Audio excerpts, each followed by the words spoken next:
बिस्मिल्लाहिर्रहमानिर्रहीम। अस्सलाम वालेकुम नाज़रीन। नूर मुक़द्दम केस से मुतल्लिक आज फिर हम आपको आगाह करेंगे, पेश रफ्त और एक कानूनी जो है नुक्ता आपके सामने रखेंगे। नूर मुक़द्दम केस का जो मरकज़ी मुल्ज़म है ज़ाहिर जाफ़र, उसका पॉलीग्राफिक टेस्ट हुआ है लाहौर में, स्पेशली लाहौर में ले जाया गया था। वो टेस्ट कैसे हुआ है उसका मुख्तसर सा जायज़ा आपको बताऊंगा मैं। इसके अलावा ये क्यों कराया गया है टेस्ट, और ये टेस्ट असल में है क्या और इसकी कैसे जो है वो किया जाता है। इसके अलावा सबसे इम्पॉर्टेंट जो चीज़ है कि पाकिस्तानी अदालतों में इस टेस्ट की हैसियत बुनियादी तौर पर है क्या, इस पर हम बात करेंगे। और आइंदा जो है इस केस के हवाले से पेश रफ्त है उस पर भी मुख्तसरन आखिर में हम बात करेंगे। ये बताया है हमारे ज़राए ने कि जब ज़ाहिर जाफ़र को लाहौर ले जाया गया बड़ी हाई सिक्योरिटी में, तो वहाँ पे इसका ये पॉलीग्राफिक टेस्ट हुआ है। तो पॉलीग्राफिक टेस्ट के दौरान जो मुल्ज़म है वो मुख्तलिफ़ इले बहाने करता रहा, बेहोशी का उसने झांसा भी दिया। ताहम ये टेस्ट जो है वो करा लिया गया है। 20 सवालात जो है वो मुल्ज़म से इस दौरान पूछे गए। उन सवालात के उसने मुख्तलिफ जवाब दिए, लेकिन इसकी जो रिपोर्ट है इस पॉलीग्राफिक टेस्ट की, अभी रिपोर्ट जो है वो आना बाकी है कि आया उन सवालात के जवाबात की हैसियत क्या है, वो सच्चे हैं या झूठे हैं। ये टेस्ट बुनियादी तौर पर कराया क्यों गया है, पुलिस जो है वो टेस्ट क्यों करवाती है, इसका असल में जो तफ्तीशी एजेंसी है वो बुनियादी तौर पर ये एक कहा जाता है कि एक नफ्सियाती किस्म का टेस्ट है, जिसमें ये चेक किया जाता है कि मुल्ज़म जो उस पर इल्ज़ाम है वो सच बोल रहा है या झूठ बोल रहा है, नर्वस है या नॉर्मल है। ये सारी चीज़ें जो है उस डिटरमिन होती हैं इसी टेस्ट में।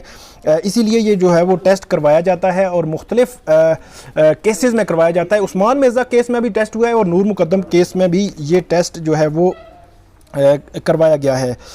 इसकी वैल्यू पे हम आगे चलकर बात करेंगे। इस पे ये टेस्ट बुनियादी तौर पर है क्या, ये पॉलीग्राफिक टेस्ट है, ये झूठ या पकड़ने का टेस्ट एक ऐसी मशीन की मदद से किया जाता है जो इंसान की जिस्म में पैदा होने वाली मुख्तलिफ जो तबी तब्दीलियाँ हैं उनकी मदद से इसका तयन करती हैं कि आया वो सच बोल रहा है या झूठ बोल रहा है। पॉलीग्राफिक टेस्ट में मुल्ज़म के हाथों के साथ एक मखसूस मशीन जो है वो टेस्ट किया कैसे जाता है, वो ये है कि उसके मखसूस मशीन उसकी तारें लगा दी जाती हैं जो उसके जिस्म के अफ़ाल चेक करके उन्हें रिकॉर्ड करती रहती हैं।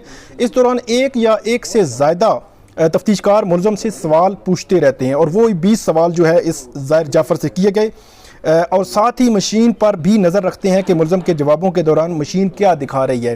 तो उसका हतमी बाद में एक जो है वो रिपोर्ट इस पर तैयार होती है।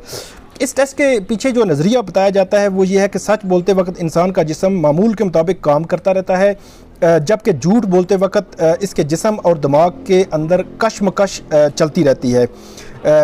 उसे कुछ देर तक सोचना पड़ता है, जो सवाल उससे होता है कुछ देर तक उसको सोचना पड़ता है। ये उमूमी रवैया भी है। तो इसके नतीजे में उसके दिल की धड़कन, खून का दबाव, सांस की रफ्तार वगैरह बढ़ जाते हैं। जल्द पर हल्के से पसीने की तय भी आ सकती है। ये सारी अलामात पॉलीग्राफ मशीन जो है वो उसकी मदद से नापी जाती हैं और उससे अंदाज़ा लगाया जा सकता है कि आया ये शख्स झूठ बोल रहा है या सच बोल रहा है। तो ये इसका तरीक़ाकार है, ये टेस्ट करने का जो तरीका है और किया क्यों जाता है।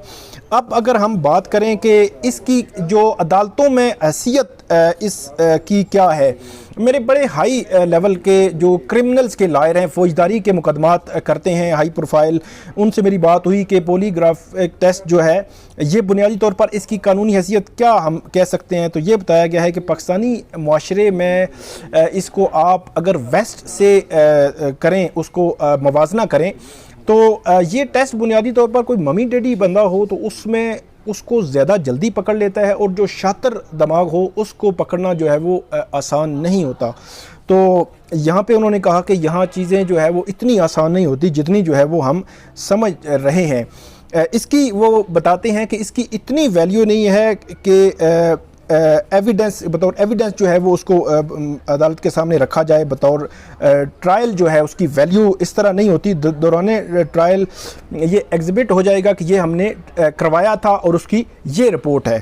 तो उसके बाद ये भी है कि जो मुख्तलिफ अगर मैं बात करूं FPSC का भी टेस्ट होता है, वहाँ पे भी माहिर नफ्सियात भी बैठे होते हैं मुख्तलिफ, तो वो भी उसकी नॉर्मल होना, नर्वस होना वो चेक कर रहे होते हैं। तो फौजदारी के माहिरीन ये कहते हैं कि ये टेस्ट भी उसका सच, झूठ, नॉर्मल या नर्वस होना जो है ये डिटरमिन हो रहा होता है कि इस पे जो बात उसे की गई है उस पे उसका क्या कहना है। इस पे इसका जो ट्रायल है, इसमें ये फैसला, हतमी जो फैसला होना है वो ट्रायल में होना है और वो एविडेंस की बुनियाद पर होगा। इनक्रिमिनेटिंग मटेरियल जो है वो ये है कि जो बरामदगी हुई है, मतलब इस केस में जो बरामदगी हुई है डे 1 से पुलिस ने मोबाइल्स भी रिकवर किए, CCTV फुटेजेस भी आ गई, वहाँ पे आला कत्ल वो भी आ गया, वो सारी चीज़ें आ गई। और दूसरी चीज़ जो है वो है चशमदीद गवाह। वो कहते हैं मेन उसमें ये 2 एलिमेंट्स हैं जो इसमें इस्तेमाल होंगे, या इनक्रिमिनेटिंग मटेरियल ये इसमें इस्तेमाल होगा। ये पुलिस जो है अपनी परफॉर्मेंस बेहतर करने के लिए या वैसे भी उसको परफॉर्मेंस शो करने के लिए कहते हैं कि फौजदारी के माहिरीन कहते हैं कि पुलिस ये कराती है। और अगर उसको मैंने उनसे पूछा कि बिल्कुल आप सादा अल्फाज में बताएं कि इसका कितना इम्पेक्ट है, तो उन्होंने बताया कि रुपए में से 1.5 पैसा जो है आप ये कह सकते हैं कि इसका इम्पेक्ट है। तो ये 3 रोज़ के लिए बाकायदा तौर पर लाहौर जो ले जाया गया था इस को मुलज़म को, ज़ाहिर जाफ़र को, और वहाँ पे इसका जो है वो ये टेस्ट करवाया गया। लेकिन इसकी कानूनी हैसियत बहुत ही माइनर सी है। जो मेजर चीज़ें हैं वो यहीं पे हैं और पुलिस ने यहीं से इस केस को जो है वो मज़बूत करना है और उसके बाद ही जो आगे जो है वो उस केस को लेकर चल सकते हैं। एक और चीज़ उन्होंने बताई कि उन्होंने कहा कि पुलिस की हिरासत में मौजूद किसी मुलज़म से किए जाने वाले इतराफ़ जुर्म की भी कोई हैसियत नहीं होती उस तरह, और अदालत में मुलज़म बड़ी आसानी से उससे जो है वो मुकर सकता है, इनकार कर सकता है। जो इतराफ़ जुर्म है वो 164 की मजिस्ट्रेट के सामने जो स्टेटमेंट होगी उसी स्टेटमेंट को लेकर ही आप ये कह सकते हैं कि उसने इतराफ़ जुर्म कर लिया है। 164 की स्टेटमेंट अभी तक की इतलात के मुताबिक इस मुलज़म की नहीं हुई। तो इसके अलावा ये भी कहा जाता है कि बज़ाहिर तो ऐसा लगता है कि पुलिस के पास इस केस में मुलज़म के ख़िलाफ़ खासे शवाहिद मौजूद हैं। नूर मुक़द्दम केस में आला कत्ल भी बरामद हो चुका है। कत्ल का कोई आइनी शाहिद तो नहीं है, लेकिन घर के अंदर मुलाजिम और चौकीदार जो है वो मौजूद थे। यकीनन DNA जो है वो भी आ चुका है, पोस्टमार्टम रिपोर्ट भी आ चुकी है, बाकी चीज़ें मैं आपको बता चुका हूँ, ये सारी जो है वो पुलिस के पास आ चुकी हैं।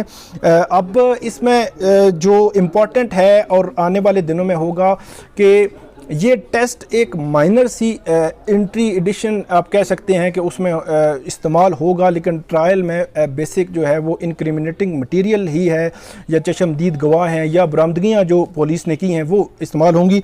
अब इस केस में कल दोबारा जो है वो ज़ाहिर मिर्ज़ा को इस्लामाबाद कचहरी में जो थाना कोसार पुलिस पेश करेगी। 2 रोज़ा जिस्मानी रिमांड था उसका, और दूसरा केस जो है इनके ज़ाकिर, जाफ़र और इसमत आदम, उनकी बेल जो है 4 अगस्त के लिए मुकर्रर है। 4 अगस्त को उसका फ़ैसला हो जाएगा। दूसरे लफ्ज़ों में आप ये कह सकते हैं कि 3 रोज़ के बाद इस चीज़ का फ़ैसला होगा कि उनकी ज़मानत होती है या नहीं होती। ज़मानत होना या ना होना दोनों का इम्पेक्ट होगा मरकज़ी केस पर। तो ये है नाज़रीन आज की हमारी वीडियो, इस पर आप कमेंट ज़रूर कीजिएगा। बहुत शुक्रिया।